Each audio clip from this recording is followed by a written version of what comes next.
Vatsal. So you did a great job with your speech. One thing that I particularly enjoyed while listening to your speech was the way that you introduced your speech. And you spoke of the importance of having conversations in our everyday lives as well as in our work environment, which was great. Then you followed through with your 4 points about how you should proceed when attempting to start a conversation with someone.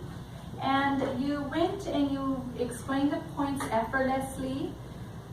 Point number 1 you called the short talk, and it was a small talk, but that's no big deal.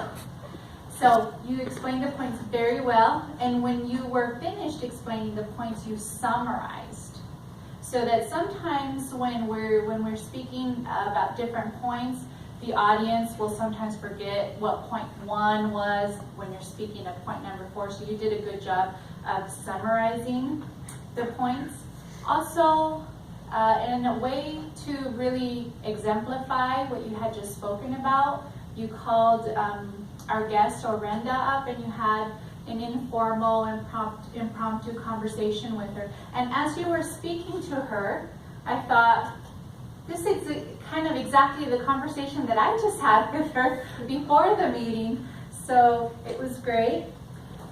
One thing that I did notice as far as ease of conversation with her is I did notice that there was a point in conversation where maybe you kind of stuttered maybe a little bit and weren't sure where to go.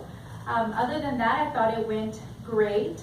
As far as what could you have done differently to have been more effective, I thought that you asked your questions about where she worked, and her name, and more details about her employment. I thought that maybe you could have also asked her if she is like a native if she is originally from Utah, maybe to kind of open up the conversation in another avenue other than work. So after you finished the conversation with her, you repeated the 4 points, summarized what you had just spoken about, and led us to a nice closure. So thank you, Vatsal. You did a great job.